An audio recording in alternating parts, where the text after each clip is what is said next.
અખંડ મંગલાકારમ વ્યાપ્તમ યેન ચરાચરમ તત્પદમ દર્શિતમ યેન તસ્મૈ શ્રી ગુરવે નમઃ.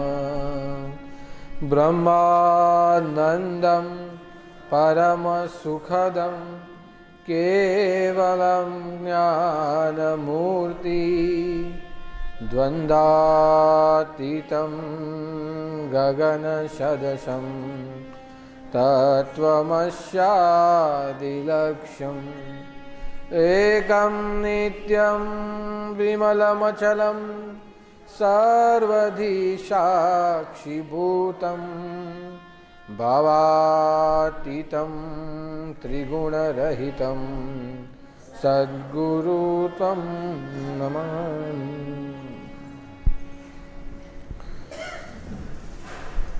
અત્રે ઉપસ્થિત એવા પરમેશ્વર સ્વરૂપ સદ્ગુરુના ચરણોમાં મારા નમસ્કાર.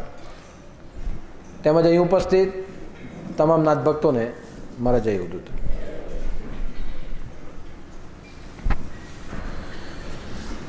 પરમાત્માનું નામ મંગલ ભવન અમંગલહારી છે. મંગલ ભવનનો અર્થ થાય કે જેનું નામ લેતા જીવનમાં હંમેશા આપણું કલ્યાણ થાય, જેનું નામ લેતા જીવનના દુઃખો દૂર થાય, આપણી આધિ વ્યાધિ અને ઉપાધિમાંથી આપણને મુક્તિ મળે, એવું જેનું સ્મરણ છે તે સ્મરણ એટલે પરમાત્માનું છે. અને એ પરમાત્માનું સ્મરણ આપણે કરીએ એટલે આપણા જીવનમાં દરેક મિનિટે મિનિટે શુભ, મંગલ અને સારા અવસરો આપણને પ્રાપ્ત થાય. પણ એની સામે એ અમંગલહારી પણ છે. અને અમંગલહારી એટલે આપણે મોટે ભાગે કહીએ કે દુઃખ એ અમંગલ કરનાર છે. જીવનની અંદર આધિ વ્યાધિ અને ઉપાધિ એ આપણા અમંગલ કરનાર છે. જીવનની અંદર આવતી સમસ્યાઓ એ અમંગલ કરનાર છે. જીવનની અંદર આવતા તમામ પ્રકારના ઉદ્વેગો એ અમંગલ છે. તો પરમાત્માનું નામ લઈએ એટલે મંગલ થાય અને અમંગલ દૂર થઈ જાય. પણ હું પોતે એવું માનું છું કે પરમાત્માનું નામ લઈએ અને મંગલ થાય અને અમંગલ દૂર થાય, એના કરતાં પણ વધારે અમંગલ દૂર થાય છે. અને જ્યાં અમંગલ દૂર થાય ત્યાં આપમેળે જે પણ બને છે તે સર્વ મંગળ જ જીવનમાં હોય છે. માટે આ જીવનમાં એક અને એક માત્ર કોઈ ઔષધ હોય, કોઈ દવા હોય કે પછી કોઈ ઉપાય હોય તો એ ઉપાય એ ભગવાનનું નામ સ્મરણ કરવાનો જ એક સરળ ઉપાય છે. આજે જેમ જેમ આપણે આપણા હૃદયથી ભગવાનનું નામ લેતા રહીશું તેમ તેમ આપણા જીવનની અંદર સૌથી પહેલું પરમાત્મા પ્રત્યેનો પ્રેમ વધતો રહેશે. માટે ભક્તિ માર્ગની અંદર જે આત્મા અને પરમાત્મા એક થવાના છે એવા અલૌકિક માર્ગની ઉપર જો કોઈ સેતુ તરીકે કામ કરતું હોય તો એ સેતુ એટલે એને કહેવાય નામ. આજે આત્માએ પરમાત્મા સુધી પહોંચવા માટે શું કરવું? આત્માએ પોતાની અંદર જ પરમાત્મા છે એવું ઓળખવા માટે શું કરવું? તો એ ઓળખાણ કરવા માટે, એને સુધી પહોંચવા માટે સર્વથી સરળ છે ભગવાનનું નામ લો. હવે આપણને ઘણી વખત થાય કે અમારે ભગવાનનું નામ લેવાનું છે, પણ આપણી સંસ્કૃતિમાં એટલા બધા ભગવાન છે કે કોનું નામ લઈએ? રામનું નામ લઈએ કે કૃષ્ણનું નામ લઈએ? બુદ્ધનું નામ લઈએ કે પરશુરામનું નામ લઈએ? શક્તિનું નામ લઈએ કે શિવનું નામ લઈએ, જ્યાં નામ લેવાની વાત હોય અને અમંગલ દૂર કરવાની અને મંગલ કરવાની વાત હોય, ત્યાં આપણી પસંદગીનો એક પ્રશ્ન છે અને વિષય છે કે નામ તો લેવાનું છે, બધા જ કહે છે, પણ કોનું નામ લઈએ? હજારો ભગવાન છે, કોનું લેવું કે જેથી વધારે સરળ બને? કોનું લઈએ કે જેથી જલ્દીથી જલ્દી ભગવાન આપણને મળી જાય? આવા પ્રશ્નો મોટે ભાગે આપણા બધાને ઉપસ્થિત થાય છે. આ તમામ પ્રશ્નો આપણને કન્ફ્યુઝનમાં મૂકી દે, આપણને ગૂંચવાડામાં મૂકી દે કે શું કરીએ અને શું ન કરીએ. એ ગૂંચવાડો થવાનો અર્થ જ એટલો છે કે માણસનું મન કોઈ એક જગ્યા પર આજ સુધી સ્થિર થઈ શક્યું નથી. તમે કોઈ દુકાનમાં જાઓ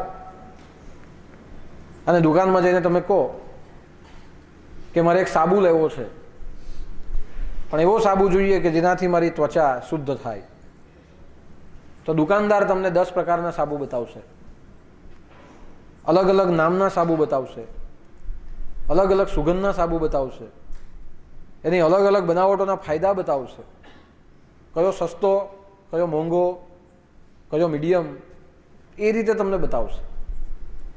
અને એવું જ્યારે બતાવવામાં આવે ત્યારે આપણે ગૂંચવાઈ જઈએ કે શું લઈએ અને શું ન લઈએ. તમે એક વસ્તુ ઉઠાવશો તો એ બીજી વસ્તુનો ફાયદો બતાવશે. આમ આપણે ગૂંચવાયા કરીએ અને છેલ્લે વિશ્વાસ વગર કોઈ પણ એક સાબુ તો લેવાનો જ છે ને એમ કરીને જે આવે તેને ઉચકી લઈએ. ઉપયોગ કરીએ, ફાવે ન ફાવે એ પછીનો વિષય છે, પણ એક સાબુ જેવી વસ્તુ લેવામાં પણ આપણી પસંદગીઓ બદલાય છે. કયું વધારે સારું, કયું વધારે સારું, કયું વધારે સસ્તું, એમાં ને એમાં આપણે ગૂંચવાઈએ. અને છેલ્લે જે પણ લઈએ છે તે ભગવાન ભરોસે, ફાવી ગયું તો તેમ, નહીં તો પછી કઈ. તો માણસના મનને સ્થિરતા નથી, એની પસંદગીઓ વધારેથી વધારે ઉપરની છે. પણ ખરી રીતે જોવા જાઓ તો કોઈ પણ સાબુ લો, ફાયદો તો એક જ સરખો થવાનો છે, કોઈમાં વધતો કે કોઈમાં ઓછો. પણ જ્યાં સુધી એનો ઉપયોગ કરીએ નહીં ત્યાં સુધી વિશ્વાસ બેસે નહીં, અને વારે વારે ઉપયોગ કરવાથી એમાં શ્રદ્ધા આપણી બેસે છે. તે જ પ્રમાણે પરમાત્માના એટલા બધા નામ છે, દરેક સંપ્રદાયો કોઈને કોઈ નામથી જ સંપ્રદાય ચલાવે છે. જેમ કંપની આવી તેમ સંપ્રદાયો આવી. અલગ અલગ નામના અલગ અલગ અનુભવો છે, એના અલગ અલગ અનુમાનો છે, અને આપણે ત્યાં ગૂંચવાઈએ, કોને ભજીએ અને કોને ન ભજીએ. છેલ્લે અવિશ્વાસથી કોઈ પણ એક પ્રભુનું નામ લઈને આપણે ભજવાની શરૂઆત કરીએ છીએ. પણ ઘણી વખત એવું બને છે કે અવિશ્વાસને કારણે ભગવાનની ભક્તિમાં, ભગવાનના નામમાં આપણને પૂરેપૂરી શ્રદ્ધા બેસતી નથી. પછી થોડો સમય જાય એટલે બદલાઈ જાય, પછી બીજું, પછી ત્રીજું. પણ હકીકત એવું કહેવાયું છે કે વસ્તુઓમાં ફરક પડી શકે, પણ જે અવસ્તુ છે, અવસ્તુ એટલે જે નિર્ગુણ છે, જેનામાં કોઈ દોષ જ નથી, જે વિકારથી મુક્ત છે અને જે મરતી નથી, એવી અવસ્તુ છે. એ અવસ્તુ આપણા જીવનને એનું સાનિધ્ય પ્રાપ્ત કરવાથી હંમેશા ફાયદો જ થાય છે. અને અવસ્તુ એટલે શું? તો ભગવાનનું નામ એ અવસ્તુ છે, એ કોઈ વસ્તુ નથી. આપણે વસ્તુના જેવો એનો ઉપયોગ કરવા જઈએ છીએ. જેમ દવાનો ઉપયોગ કરીએ કે દવા 3 ટાઈમ લીધી ને માણસ સારો થઈ જાય, તેમ નામનો આપણે એ રીતે ઉપયોગ કરવા જઈએ કે નિયમ પ્રમાણે માળા કરી સવાર, બપોર અને સાંજ, મુક્તિ મળી કે નહીં, ધ્યાન લાગ્યું કે નહીં, શક્તિ મળી કે નહીં, એવા ફાયદાઓ શોધ. વસ્તુની જેમ ઉપયોગ કરો તો દેખાઈ આવે, પણ અવસ્તુને વસ્તુની જેમ ઉપયોગ કરવાની નથી. જે અવસ્તુ છે તેને અવસ્તુની રીતે જ ઉપયોગ કરો. એના જો ફાયદા જોશું, એનું પરીક્ષણ કરશું, એનું સંશોધન કરશું, તો સમગ્ર જીવન દરમિયાન એમાંથી આપણને કંઈ હાથે લાગતું નથી. માટે ભગવાનનું નામ કોઈ પણ લો, કોઈ પણ સંપ્રદાયમાં જઈને લો, એના નિયમ લખેલા હોય તે પ્રમાણે લો, અથવા તો નિયમ વગર લો, કોઈ પણ રીતે લો, પણ આજે નહીં, થોડા સમય પછી એ નામ એ તમારા જીવનની અંદર વહેલી મોડી પણ અસર બતાવે છે. અને નામની અસર એક જ છે કે નામ લીધું એટલે એવું નથી થવાનું કે અમંગલ જતું રહે ને મંગલ આવે. નામ લીધું એટલે અમંગલ જીવનમાં ગમે એટલું થતું હોય, પણ આપણું મન સ્વસ્થ રહે છે, આપણા મનને મંગલ બને છે. આપણું મન એને કારણે અમંગલનો અનુભવ આપણને થતો નથી. તમે જુઓ કે આપણા ઘરની અંદર કોઈ અવસાન પામે તો આપણે શું કહીએ કે અમંગલ થયું, અને પછી આપણે ગાઈએ મંગલ મંદિર ખોલો, એવું આપણે ગાઈએ, અમંગલ થયું. હવે અમંગલ દરેક જણના ઘરમાં થાય છે. દુનિયાનું કોઈ ઘર એવું નથી કે જ્યાં અશુભ નથી થતું, બધાને થાય છે. હું હોય, તમે હોય, કે કોઈ પણ હોય, રાજા હોય કે રંગ હોય, બધાને થાય. હવે આપણને એ વિચાર આવે કે અમે તો દરરોજ ભગવાનનું નામ લેતા, દરરોજ ભગવાનની માળા કરતા, અમારતા કેમ ખોટું થઈ ગયું? થવું જ નહીં જોઈએ, કોઈ મરવું જ નહીં જોઈએ. બીજાનતા થાય તો કંઈ નહીં, પણ અમારતા નહીં થવું જોઈએ. અમે વર્ષોથી નવરાત્રિ કરીએ, વર્ષોથી ગુરુવાર ભરીએ, સતત તમારા ઘરની અંદર મંત્ર જાપ, માળા બધું ચાલુ રહે, આ અમંગલ થયું કેમ? તો જુઓ, અમંગલ થવું એ કુદરતનો નિયમ છે. માણસ મરે જેવું ને, કોઈ પણ પ્રકારનું દુઃખ આવવું એ વાસ્તવિક છે, અશુભ થવું એ વાસ્તવિક છે, જીવનની અંદર કોઈ ઘટના ઘટિત થવી એ વાસ્તવિક છે. મોટે ભાગે આપણા મનનું કંઈ થતું નથી, એ તો વાસ્તવિક છે.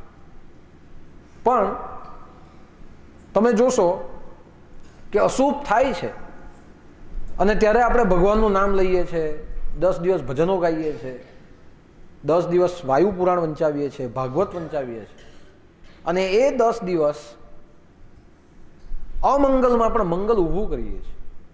અને એવા એ 10 દિવસો જાય છે કે અશુભ થયું છે એવું આપણા મનને ભાસ થતો નથી, પણ 10 દિવસ સારી રીતે આપણા પસાર થઈ જાય. અને પછી આપણે કહીએ છીએ કે ઘરમાં ખોટું થયું, પણ પૂજા પાઠ અને ભગવાનનું નામ એ આત્માની શાંતિ માટે લેવાતું હતું, એને કારણે બધા જ દિવસોમાં કોઈ ભાર જેવું લાગ્યું નહીં, બધું વ્યવસ્થિત લાગ્યું, સારી રીતે 12 દિવસ પૂરા થઈ ગયા.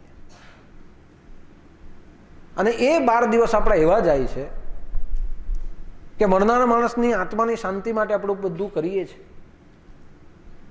પણ આટલો બધો આઘાત એ એટલો સરળતાથી નીકળી જાય છે કે આપણને એમ લાગે કે અમારા ઘરમાં કંઈ બન્યું નથી. આવું આપણા ઘરમાં થાય છે. હા, પણ પછી તમે જુઓ, 12 દિવસ પછી બધું બંધ થાય એટલે પાછું બધું હતું તેવું થઈ જાય છે. 12 દિવસ જે ભાવનાથી આપણે કર્યું એવું આખો મહિનો સુધી કે કાયમના દિવસો સુધી કરતા નથી. એટલે દુઃખ આવે છે તેનો અનુભવ થાય, પણ આટલું મોટું દુઃખ આવી પડેલું અને એમાં ભગવાનના શરણે ગયા તો એ 12 દિવસ ક્યાં પતી ગયા તેની આપણને ખબર પડી નહીં. તો આનો અર્થ શું થયો કે અમંગલ તો થયું, પણ મંગલ આપણે જાતે ઊભું કર્યું છે. એક કહેવત પડી છે, જંગલ મેં મંગલ. એનો અર્થ શું થાય કે દુનિયામાં બધું અમંગલ જ હોય છે, પણ એ અમંગલ ઉપરથી અ કાઢીને મંગલ બનાવવાનું કામ એ આપણું પોતાનું હોય છે. અને પોતાનું ક્યારે બને? ખીર ક્યારે મીઠી લાગે? કે જ્યારે તમે એમાં ખાંડ નાખો ત્યારે. શાક ક્યારે સ્વાદિષ્ટ બને? જ્યારે તમે એમાં મીઠું નાખો ત્યારે. મરચુંથી નહીં, મીઠાથી સ્વાદિષ્ટ બને છે. ખીર ખાંડથી મીઠી બને છે. હાથમાં રંગ ક્યારે આવે? કે જ્યારે મહેંદી લગાવો ત્યારે આવે. એ રંગ લગાવવા માટે મહેંદીની જરૂર પડી? સ્વાદિષ્ટ બનવા માટે મીઠાની જરૂર પડી, મીઠું બનવા માટે ખાંડની જરૂર પડી. આ બધું આપણે ઉમેર્યું છે અને આપણે સ્વાદિષ્ટ બનાવીએ ત્યારે કોઈ પણ વસ્તુ સ્વાદિષ્ટ થાય છે. તેમ મીઠું, ખાંડ અને મહેંદી જેવું કામ એ આપણા જીવનની અંદર ભગવાનનું નામ કરે છે. અને એટલા માટે અમંગલ હોય પણ એમાં મંગલ થવાનો ભાસ એ ભગવાનનું નામ આપણને કરે છે. તમે જુઓ, નવરાત્રિ હોય અને નવરાત્રિના 9 દિવસ આપણે કેવા જાય કે જાણે માતાજીનું આગમન આપણા ઘરમાં થયેલું હોય એ રીતે જાય છે. ઘણા બધા માણસો પીતા હોય પણ નવરાત્રિના 9 દિવસ કોઈ પીતું નથી. આપણે શું કહીએ કે 9 દિવસ ઘરમાં માતાજી હતા ને કોઈએ પીધું નહીં, બધું શાંતિથી ચાલ્યું. હા, પીતા દરરોજ હતા પણ નામ લેવાનું ચાલુ કર્યું, માતાજીની ગુણગાન ગાવાના ચાલુ કર્યા, ગરબા ગાવાના ચાલુ કર્યા. જે પરવાર તો સમય પીવામાં જતો હતો તે ભગવાનના નામમાં લાગી ગયો તો નવરાત્રિના 9 દિવસ રંગે ચંગે પૂરા થઈ ગયા. પણ જેવું નવરાત્રિ પતિ તેવું બિયર બાર ઘરમાં જ ચાલુ થઈ જાય પછી. તો ત્યારે આપણે કહીએ કે નવરાત્રિ દરરોજ હોય ને તો સારું. નવરાત્રિ દરરોજ બની શકે પણ એ આપણે બનાવવાની છે. ભગવાને કીધું 9 દિવસ, એ 9ના 90 દિવસ કરવાનું કામ આપણું હોય. કોઈ મરી જાય ને 12 દિવસ, એ 12ના 12 મહિના ભગવાનનું નામ લેવાનું કામ આપણું હોય. પણ થોડા થોડા દિવસો અમંગલ બને તેમાં મંગલ આપણે જાતે ઊભું કરીએ છીએ. અને મંગલ ઊભું કરવાનું માધ્યમ ભગવાનનું નામ બને છે. આજે લગ્નનો પ્રસંગ હોય તો લગ્નના પ્રસંગમાં ઋષિમુનિએ પહેલી જ બધી વિધિઓ મૂકી જ છે કે ગણપતિનું પૂજન કરો, ગ્રહ શાંતક કરો, પછી બીજી લગ્નની વિધિમાં પણ વેદોના મંત્રો બોલો. એ સિવાયની આપણી લોક રીત પ્રમાણે કેટલી બધી વિધિઓ બદલાઈ જાય છે, નાની મોટી વિધિઓ બદલાતી જ જાય છે. તો ત્યારે આપણે વિચાર કરીએ કે લગ્ન જેવા પ્રસંગમાં વિધિનું શું કામ? અને હકીકતે જોવા જાવ તો લગ્ન જેવા પ્રસંગમાં વિધિનું કોઈ કામ નથી. ન વિધિ કરો તો પણ ચાલે, લગ્ન તો લાગવાના જ છે. પણ વિધિ એટલા માટે મૂકવામાં આવી છે કે લગ્ન જેવા પ્રસંગમાં વિધિ કરો અને માનસિક રીતે એક વસ્તુ નક્કી કરો કે અમે ભગવાન તમને ભાર સોંપીએ છીએ, તમે સંભાળો. આટલું જ્યારે મગજને થઈ જાય ને ત્યારે આવી પડનાર તમામ દુઃખો સહજાસહજ આવે અને ત્યાંથી નીકળી જાય છે. કેમ? ગણપતિની પૂજા કરીને હવે કોઈ વિઘ્ન નહીં આવે. પછી નાનું વસ્તુ આવે પણ આપણે એને હટાવી, મનથી જ હટાવી દઈએ છીએ. ભગવાનનું અસ્તિત્વ એટલા માટે જ મૂક્યું છે કે તમે બધું તમારા ઉપર લઈને ચાલ્યા કરો, એના કરતાં થોડું ભગવાન પર નાખીને ચાલો. અને જેટલું તમે ભગવાન પર નાખીને ચાલો તેટલું જ તમારા લગ્ન પ્રસંગની અંદર મંગલ અને મંગલ થાય. લગ્નની જાન જતી હોય ત્યાં કેટલું અમંગલ થાય તમે જુઓ. આગલે દિવસે પેણો હોય, પેણો એટલે પીવાનું. મને કોઈ એમ કે દાદા પેણામાં જવાના, એટલે હું પેણો નહીં બોલું, પીવા જવાના. હવે તમે કહો કે બધા પીએ, મંગલ કહેવાય કે અમંગલ કહેવાય? અમંગલ. પણ એ અમંગલને પણ આપણે વધાવીએ છીએ કે આ તો લગ્નની રીત છે, આપવું જ પડે બધાને. બહાર બધા નાચતા હોય ને પછી પેપ્સીમાં ઉમેરીને આપ્યા કરે બધાને. હવે આ અમંગલ આપણે પ્રોત્સાહન આપીએ છીએ, અમારામાં તો આપવું જ પડે. હવે એ પીધા પછી ઝઘડો થાય એ મંગલ કહેવાય કે અમંગલ કહેવાય? અને ઝઘડો થાય, લડાઈ થાય, પછી પાછા આપણે કહીએ ખબર નહીં કોની નજર લાગી, કોઈ કંઈક કરાયું હોય ને એટલે થઈ ગયું. કોઈ કંઈ કરાયું નહીં, તમે આ કરાયું એટલે આ થયું.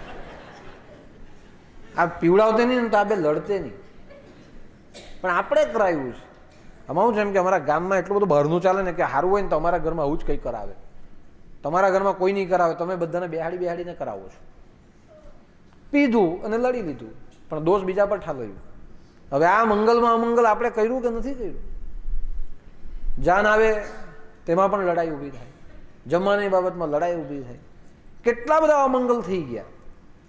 પણ લગ્નના ઉમંગના પ્રસંગમાં, ભગવાનની સ્થાપના કરેલી એ શ્રદ્ધાના પ્રસંગમાં આવા અનેક ગણા અમંગલને આપણે મંગલ નથી ગણ્યું, અમંગલ નથી ગણ્યું. લગ્ન છે એવું તો ચાલ્યા જ કરે, તો જ ખરા લગ્ન કહેવાય ને, એમ કરીને પાછા આપણે વાળી લીધી. તો હવે તમે મને કહો કે અમંગલ થાય જ છે, પણ લગ્ન જેવા પ્રસંગની અંદર વાતાવરણ આપણે ઊભું કરીએ છીએ. પણ જ્યાં વાતાવરણ ઊભું કરવા માટે ભગવાનનું માધ્યમ હોય ત્યાં લખી રાખો કે ગમે એટલા અમંગલ થાય એ અમંગલ તમારો પ્રસંગ બગાડી શકતા નથી. માટે ભગવાનનું નામ એક કેન્દ્ર સ્થાનમાં મૂકીને જો જીવનમાં પણ લેવામાં આવે તો તમામ પ્રકારના અમંગલ ભાવમાંથી મંગલ ભાવ તરફ આપણે જતા રહીએ છીએ. માટે શ્રદ્ધાથી નામ લો, પસંદગીનું નામ લો. નામ કોઈ પણ હશે એ કામ અમંગલ દૂર કરવાનું અને મંગલ પેદા કરવાનું જ કામ કરશે. આપણને આજે ઘણી વખત વિચાર આવે કે અમે નામ તો લઈએ પણ કેવી રીતે નક્કી થાય કે આ નામ જે અમે લઈએ છીએ તે બરાબર જ છે? તો તેના માટે આપણી પરંપરાએ એક રીત કરી કે ગુરુના મુખે નામ લો. ગુરુમુખી નામ હોવું જોઈએ. હવે ગુરુમુખી નામ એનો અર્થ થાય કે ગુરુનો મંત્ર. ગુરુમુખી નામ હોવું જોઈએ. હવે આપણે ઘણી વખત ગુરુ આપણને ગુરુ મંત્ર આપે ત્યારે આપણે વિચારીએ કે અમે જે નામ લેતા હતા ને ગુરુ એ જ મંત્ર આપ્યો છે, એમાં નવું શું કર્યું છે? અમે રામ રામ જપતા હતા તો ગુરુદેવે રામ રામ આપી દીધું. અમે કૃષ્ણ કૃષ્ણ જપતા હતા તો એમણે કૃષ્ણ કૃષ્ણ આપ્યું છે. એમાં નવું શું કર્યું છે? અને આપણે કહીએ ગુરુમુખી, અમે જે હતું તે જ ખબર જ હતી, એમાં કંઈ નવું તો આપ્યું નથી અમને. તો જુઓ, નામ નવું કે જૂનું હોતું જ નથી. જે આપણે જપીએ છીએ તે જ હોય છે. પણ ફરક એક વસ્તુનો પડી જાય છે કે તમે પેલા રામ રામ બોલતા હતા ત્યારે તમે શું કહેતા? હું રામ રામ બોલું છું, હું બોલું છું. અને ગુરુએ એ જ રામ નામનો બોલવા માટે આપી દીધું તો તમે ત્યારથી શું કહેતા થઈ ગયા? એણે આપ્યું છે ને એટલા માટે હું બોલું છું. હું બોલું છું એ અભિમાન હતું, પણ એણે આપ્યું છે ને એટલા માટે બોલું છું એ અભિમાન નથી, એ નિરઅભિમાની પણ છે. અને નામની અંદર, ભક્તિની અંદર નિરઅભિમાની રહેવું એ સૌથી વધારે જરૂરી છે. માટે આપણા અહંકારથી આપણે બોલીએ તો એમાં કંઈ પણ વાંધો પડે એના જવાબદાર આપણે છે. પણ ગુરુ કહે છે અને હું કરું છું એમાં આપણા જીવનમાં કંઈ પણ ઘટિત થાય એના જવાબદાર આપણે નથી, એના જવાબદાર ભગવાન પોતે છે. એટલે કોઈક એવી સત્તા જોઈએ કે જે સત્તા આપણો સ્વીકાર કરે. દાદાએ કીધું અને હું બોલું છું, એક સત્તા છે કે દાદાએ આપ્યું અને હું બોલું, એ સત્તાએ આપણો સ્વીકાર કર્યો. પણ હું જ બોલું છું અને હું કરું છું એ અહંકારની સત્તા છે. અને એ અહંકાર હંમેશાને માટે આપણું જીવનમાં નુકસાન કરે. એટલે ભક્તિ માર્ગનું તો પહેલું પગથિયું છે કે અભિમાન છોડો અને ભગવાનને ભજો. આ એક સૂત્ર છે કે અભિમાન છોડો અને ભગવાનને ભજો.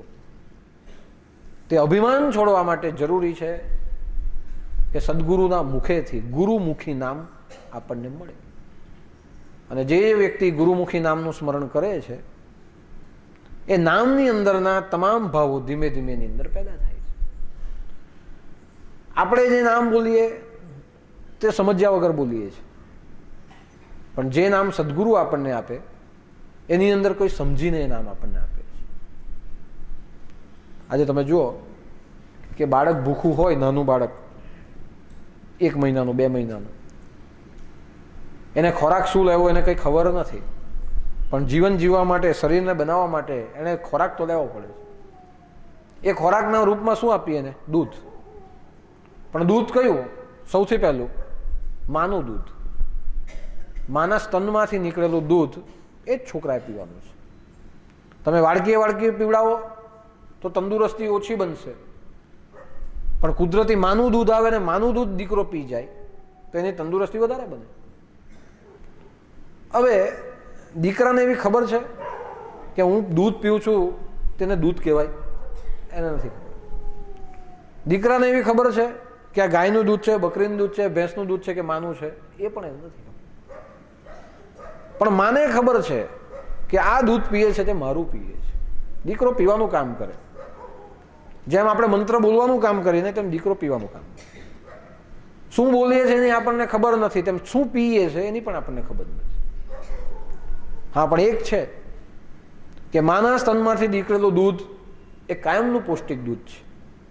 જ્યારે ગાયનું દૂધ પીવડાવો તે માના જેટલું પૌષ્ટિક નથી. તેમ ગુરુના મુખમાંથી નીકળેલો મંત્ર એ પૌષ્ટિક છે,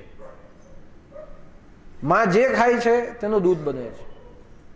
ગુરુની જે તપશ્ચર્યા છે તેમાંથી એ મંત્રમાં તાકાત આવે છે. માં જેટલું ખાય એટલે ડૉક્ટર સલાહ આપે કે તમે આવું આવું ખાજો, તમારા દીકરાને મળશે. પણ શામાં દ્વારા મળે? એ માના દૂધ દ્વારા મળે. માં જેટલા પણ વિટામિન લે તે દીકરો એના દૂધમાંથી લઈ લે. તેમ ગુરુ જેટલું પણ તપ કરે, ગુરુ જેટલો પણ અનુભવ કરે અને ગુરુ જેટલું સામર્થ્ય મેળવે તે ગુરુએ આપેલા મંત્રમાં આપમેળે એમાંથી આવી જાય છે. એટલે તમે કંઈ પણ બોલો તેનો અર્થ ઓછો, એમાં અનર્થ વધારે થાય છે. પણ ગુરુ જે કંઈ બી આપે તેમાં અર્થ ભરપૂર હોય છે, એમાં કોઈ દિવસ અનર્થ થતો નથી. એટલે ગુરુમુખથી અપાયેલું એ સામર્થ્યશીલ હોય, જ્યારે આપણે જપેલું એ અભિમાનવાળું હોય છે. માટે કહેવાયું છે કે ગુરુના મુખે બોલાયેલો મંત્ર જ જપવો, કે જેમાં ગુરુની તપશ્ચર્યા એમાંથી ઉતરી જાય. ગુરુ જે મંત્ર આપે તે મંત્રમાં પ્રેમ હોય અને પ્રેમપૂર્વક આપે છે. જે વસ્તુ તમને પ્રેમપૂર્વક અપાય તેનો ગુણ આવે અને જે વસ્તુ તમને ફેંકીને અપાય તેનો પણ ગુણ આવે.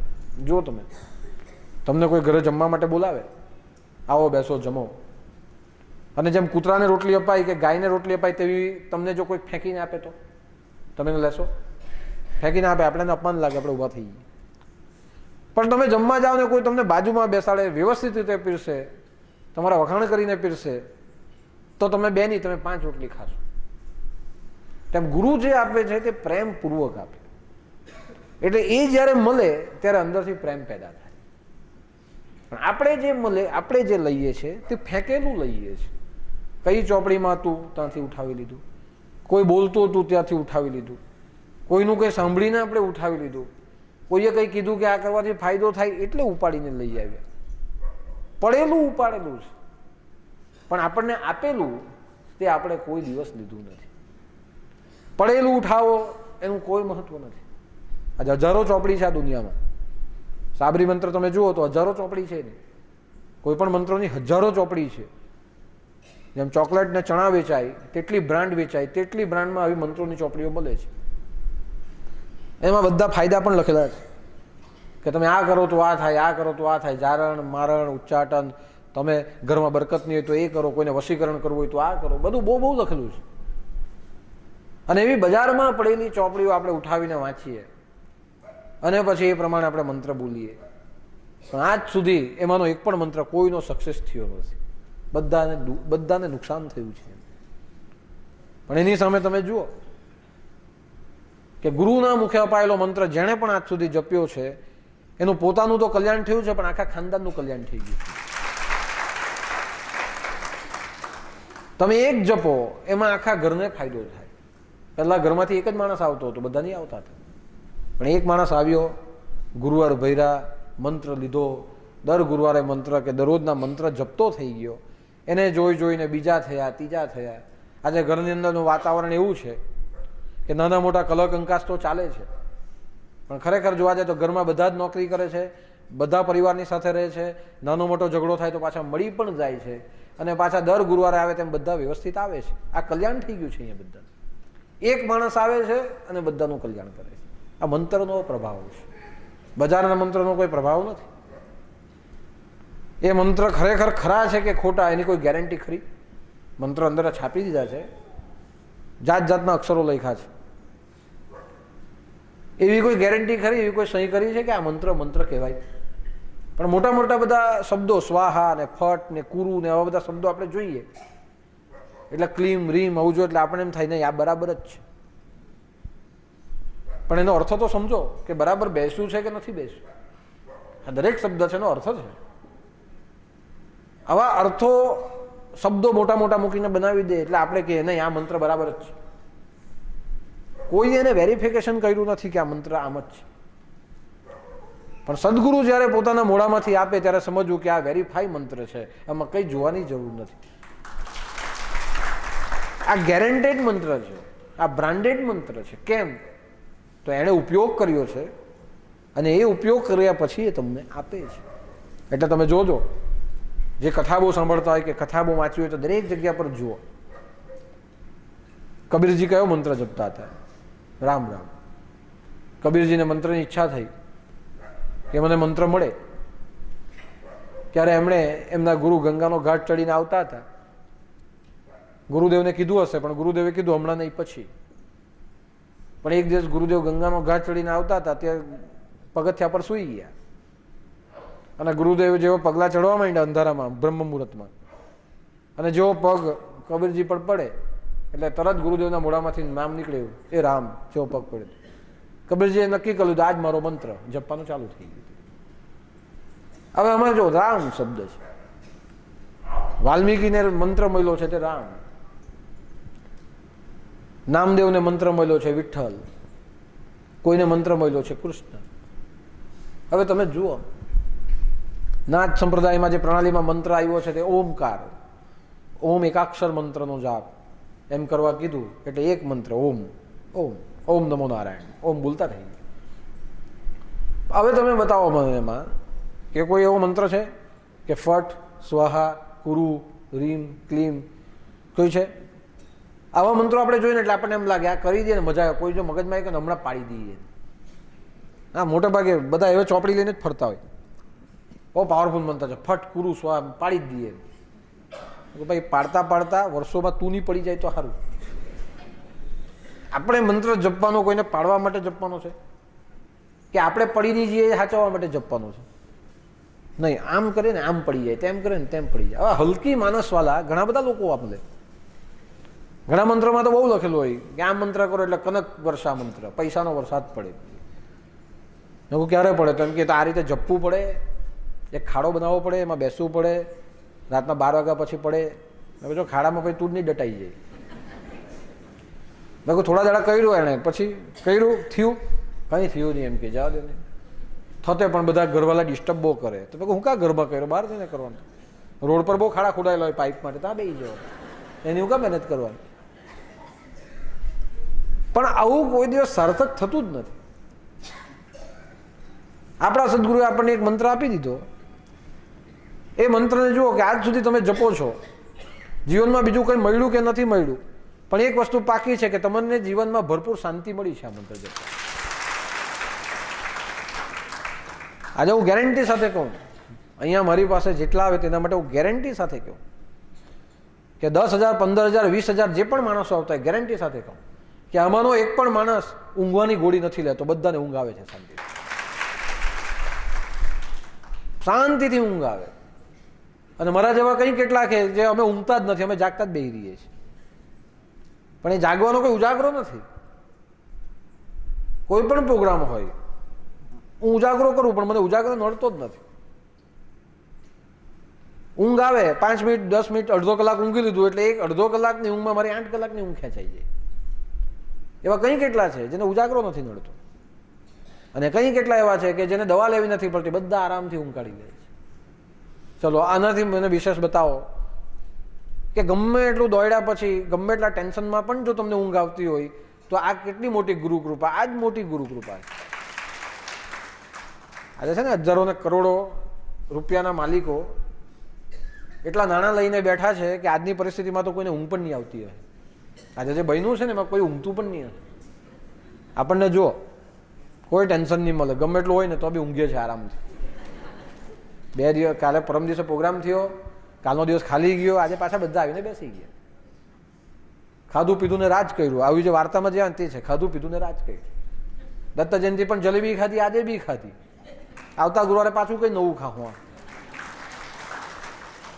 સારું જીવન ક્યારે કહેવાય? ખાઓ પીઓ ને એશ કરો, આ જીવન સારામાં સારું. હવે તમે મને બતાવો કોઈ દુઃખ ખરું? 1 રૂપિયાનું દુઃખ નથી. બધા શાંતિથી જીવે છે. બધા ગુરુવારે પોતાની રીતે પહેલાં બસમાં આવતા હતા, હવે આજે જુઓ બધા પોતાની પોતપોતાની 4 વ્હીલર લઈને બધા આવે છે. આ મંત્રનો પ્રભાવ છે. બધા સુખી છે. એક જણ આવતો હોય તો બીજાને લેતો આવે. ગુરુવારે જાણે પેલી બસ આવતી હોય ને, સુરત બિલ્લીમોરા, બિલ્લીમોરા સુરત, સુરત વલસાડ બિલ્લીમોરા, આવી બસની જેમ જ બધા આવે. પહેલાં બસમાં આવતા, હવે એક ગાડી એવી થઈ ગઈ કે જેમાં 4 મેમ્બર અને એ બસ બની ગાડી. પણ બધા 4 વ્હીલરમાં આવે છે ને આરામથી જાય છે. હવે તમે મને આમાં બતાવો કોણ દુઃખી છે? પ્રત્યેક વ્યક્તિ સુખી છે. દરેક જણના ઘરે લગ્ન પ્રસંગ ગોઠવાયા જ કરે છે.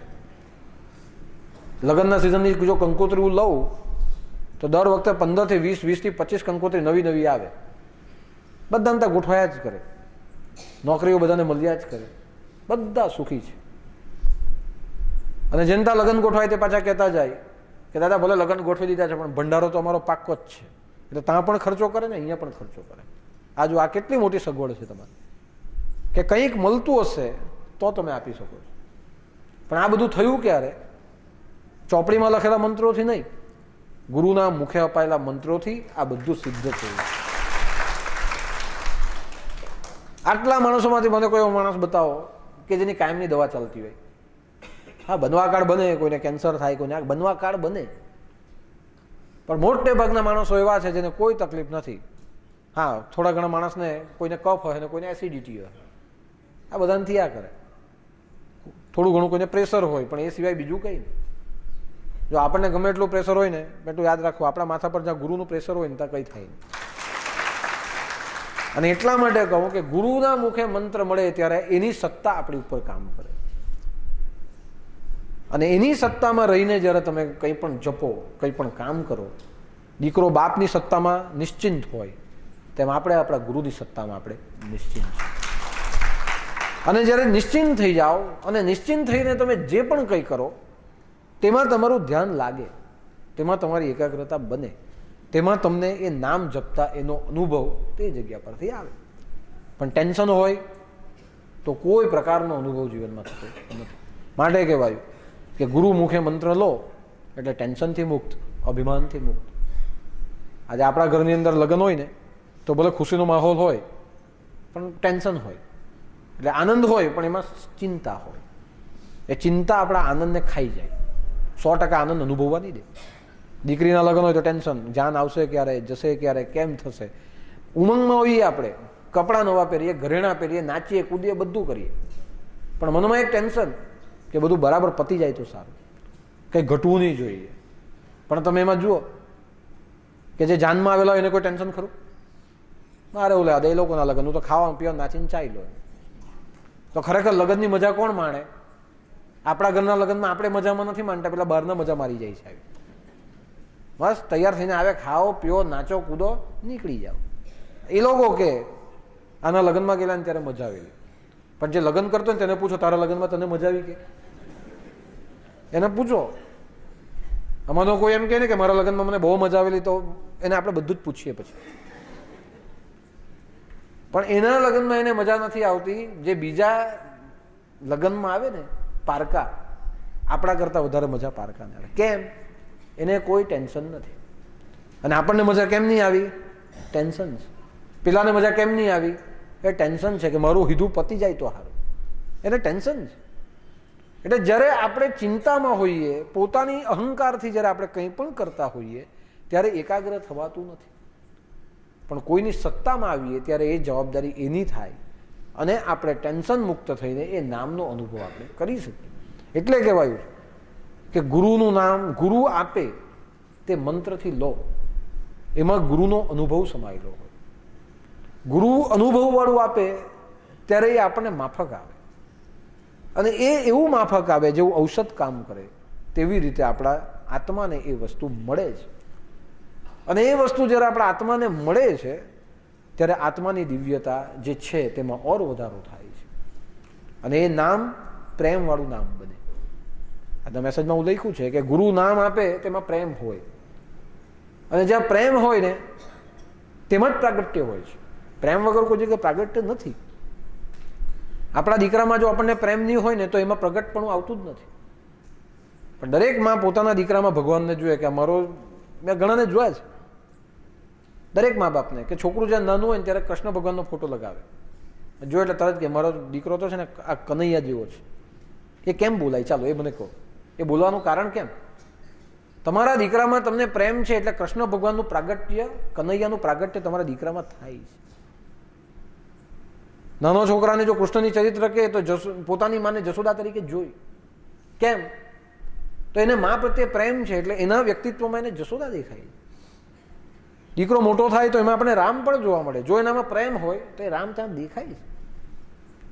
પણ તમે મને કહો, પારકાના દીકરામાં આપણને કૃષ્ણ દેખાય? પારકાના દીકરામાં આપણને રામ દેખાય? નથી દેખાતું.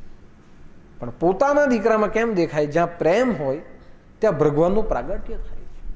એટલે ગુરુ જે નામ આપે તેમાં પ્રેમ રસ હોય, અને પ્રેમ રસવાળું નામ જ્યારે આપણને મળે ને એને આપણે જપીએ ત્યારે એ નામમાં પણ ભગવાનનું પ્રાગટ્ય થાય છે.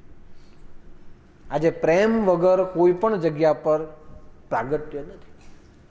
તમે કંઈ પણ કરો, પ્રેમ હશે તો પ્રગટ થશે. આજે એક ઘરની અંદર 4 માણસમાં જો પ્રેમ નહીં હોય ને તો એ ઘર નહીં કહેવાય, એને મકાન કહેવાય, ઈંટ અને રેતીનું મકાન. પણ એને ઘર ક્યારે કહેવાય? કે જ્યારે 4-4માં પ્રેમ હોય ને તો એને ઘર કહેવાય. હું તો કહું કે જ્યાં 4-4માં પ્રેમ હોય ને તેને ઘર નહીં, તેને અયોધ્યા કહેવાય, કે અયોધ્યામાં જેવો પ્રેમ તેવો આ ઘરની અંદર પ્રેમ. માટે પ્રેમ જ્યાં હોય, નામમાં પ્રેમ લાગે એટલે એમાં પ્રગટ થાય, ભગવાન એમાં પ્રગટ થાય.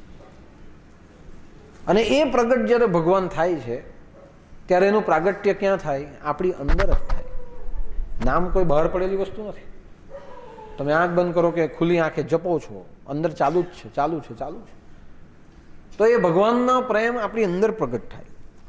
અને આપણી અંદર જે પ્રેમ પ્રગટ થાય છે તેમાં જ ભગવાનનો અનુભવ આપણે એમાં કરી શકીએ છીએ. આજે તમે એમ નામ બોલ્યા કરો ભગવાનનું, પણ એમાં જો પ્રેમ પ્રગટ નહીં થતો હોય તો એટલું યાદ રાખજો, આ ચિગમ જેમ ખાવ ને તો ચિગમ જેવી કસરત છે એ રહ્યા. ચિગમમાં શું મળે? ચિવિંગમ ખાવ તો શું મળે? ખાલી જડબા દુખે, છેલ્લે થોડો ઘણો રસ મળે, પછી જડબા જ દુખે, અને પછી છેલ્લે એનો કોઈ અર્થ જ નહીં મળે. એનો ઉપયોગ શામાં થાય? કાઢવાનું ને કોઈની પાછળ લગાવી દેવાનો, આટલો જ ઉપયોગ. પણ તમે મને કહો કે ચિવિંગમનો કોઈ ફાયદો ખરો? પણ ભગવાનનું નામ તમે લો અને એને જો પ્રેમથી લો તો એનો એટલો ફાયદો છે કે પોતે પણ એ નામ લેશો ને એની સાથે ધીમે ધીમે બીજા બધા એનું નામ લેતા થઈ જશે. આજે સિમ્પલ સામાન્ય વાત છે કે આપણા સદગુરુએ નવનાથનું નામ લીધું, કોઈને ખબર નહીં હતી નવનાથ શું, પણ એમને પ્રેમ આવી ગયો, નામ લીધું, એ નામમાં પ્રેમ લીધો, અને તમે જુઓ તો તમને ખબર પડે છે આજે કે એ નવનાથનો પ્રેમ શું છે તે આપણે બધા જાણતા થઈ ગયા. એટલે જ્યારે નાથપંથની વાત આવે, જ્યારે અલખ આદેશની વાત આવે, જ્યારે નાથપંથની કોઈ ધૂન વાગે ત્યારે આપણા બધાને આનંદ આવે. કેમ? આપણા ગુરુએ પીરસેલો પ્રેમ આપણને એમાંથી મળે. માટે પ્રેમ હોય અને પ્રેમથી જ્યાં બોલાય ત્યાં ભગવાનનું પ્રાગટ્ય આપમેળે એની અંદર થાય છે. અને પ્રાગટ્ય બહાર નથી થતું, પ્રાગટ્ય આપણી અંદર થાય. અને એવું અંદર પ્રાગટ્ય થઈ જાય કે જે પ્રાગટ્યને કારણે પરમાત્મા આપણને આપણી પાસે જ ભાસે છે. મંદિરમાં નથી ભાસતો, મંદિરે નહીં, ન તું મહેલમાં વસે, શોધું તને, તું જ્યાં પણ શોધું ત્યાં તું મને મળી રહે. પણ તું મંદિરમાં જ છે, મસ્જિદમાં જ છે એમાં નથી. કબીરજીએ કીધું કે મોકો કહાં ઢૂંઢે બંદે મેં તો તેરે પાસ, न मैं मंदिर में, न मस्जिद में, न मैं काशी में, न कैलाश में, खोज लो तो मैं तुरंत मिल जाऊं, एक ही पल की तलाश में, मैं हूं तुम्हारे विश्वास में. એટલે પ્રેમ આવે ને વિશ્વાસ વધે એટલે ભગવાન ત્યાં જ આવે. પછી બીજી બધી જગ્યા પર એને શોધવાની જરૂર પડતી નથી. એટલે સૌથી મોટો સેતુ શું છે? ભગવાનનો પ્રેમ, નામ અને નામનો પ્રેમ. આજે આપણે વિચારીએ કે દાદા નામની વાત કરે, જો જે મહત્વ છે તે નામનું જ છે. નામ એટલે આપણા દાદા કહેતા તેમ એક ડાયલ નંબર. આ ટેલિફોન હોય તો એક ડાયલ નંબર હોય, એ નંબર ડાયલ કરો ને એટલે જે તે વ્યક્તિને ફોન લાગે. આપણને ખબર જ હોય કે આ વ્યક્તિનો નંબર આ છે. એ નંબરના આંકડા 10 આંકડા ડાયલ કરો એટલે એને ફોન લાગે, એ ઉપાડે ને આપણે વાત કરીએ. તેમ નામ શું છે? એ ડાયલ નંબર છે કે દિલથી જેનું નામ લો તે તત્વ ત્યાં સુધી આપણો કોલ પહોંચે. અને પહોંચે એટલે કે હલો બોલો કંઈ થતું નથી, એ પહોંચી જાય કોલ. પછી જે આપણી તકલીફ હોય ને તે દૂર થઈ જાય, આપણને રાહત મળે. પણ એના સુધી પહોંચવા માટે આ એક ડાયલ નંબર છે. અને એ ડાયલ નંબરનો ઉપયોગ જેટલો વધારેથી વધારે આપણાથી થાય તેટલો સમગ્ર જીવન દરમિયાન આપણે એને કરવાનો છે. જ્યારે ગુરુમંત્ર લે ત્યારે એવું કહેવામાં આવે કે 21 દિવસ સુધી એક માળા કરો. એ કેમ કહેવાય? તો કોઈ પણ વસ્તુની અસર 21 દિવસ કરવાથી થાય છે. આયુર્વેદ એવું બોલે કે કોઈ પણ દવાને 21 વખત લો, 21 દિવસ સુધી નિયમિત લો, તો એમાં તમને ધીમે ધીમે 2% પરિણામ એમાં જોવા મળે. કોઈ પણ કસરત 21 દિવસ સુધી કરો તો ત્યાર પછી એનો ફરક આપણને જોવા મળે. એટલે નામ મંત્ર દરરોજના 1 માળા કરવાની, 21 દિવસ સુધી કન્ટિન્યુ. તમે 21 દિવસ સુધી કન્ટિન્યુ એ માળા કરો ત્યાર પછી એનો પ્રભાવ તમને આપમેળે જોવા મળે. પણ આપણે શું કર્યું છે, 21 દિવસ કોઈ જપવું જ નથી, જેમ તેમ 21 વખત બોલે ને પૂરું કરી. અને ઘણા બધા દાદા કેમ 25 વખત જ બોલાવે? હું જાણું કે 25 દિવસ તમારથી નથી બોલાવવાનું, એના કરતાં 25 વખત બોલાવો એટલે તમે બધા શાંતિ થઈ જાય. પછી 25 વખત બોલાતું છે એટલું જ નસીબ છે, બાકી બોલવાનું હોય 25 દિવસ સુધી. પણ એમાંથી હું એક આંકડો કાઢી દીધો કે 25 વખત આપણે બોલીએ કે જેથી કરીને જેનો ફાયદો આપણે બધાને ત્યાંથી થાય. માટે નામ આપણે હંમેશા બોલવાનું, કારણ કે નામની અંદર પ્રેમ, અને પ્રેમથી જ ભગવાનનું પ્રાકટ્ય છે. આજે તમે જુઓ કે દશરથના ઘરે રામ પધારે અને રામ જન્મે. દશરથ રાજાને પણ ખબર હતી કે આ તો દેવતાઈ વિભૂતિ જ છે, મારતા જન્મેલી, બાકી મને સંતાન થવાના હતા નહીં. આ દેવતાઈ વિભૂતિ છે. એને સપનું પડે છે રામના જન્મ પહેલાં કે હું તમારા ઘરે જન્મીશ, અને એ પ્રમાણે ભગવાન જન્મે પણ છે. પણ જન્મ્યા પછી એમણે રામની અંદર એ પ્રેમ રાખ્યો તો આખી જિંદગી એના દીકરામાં એને ભગવાન દેખાય.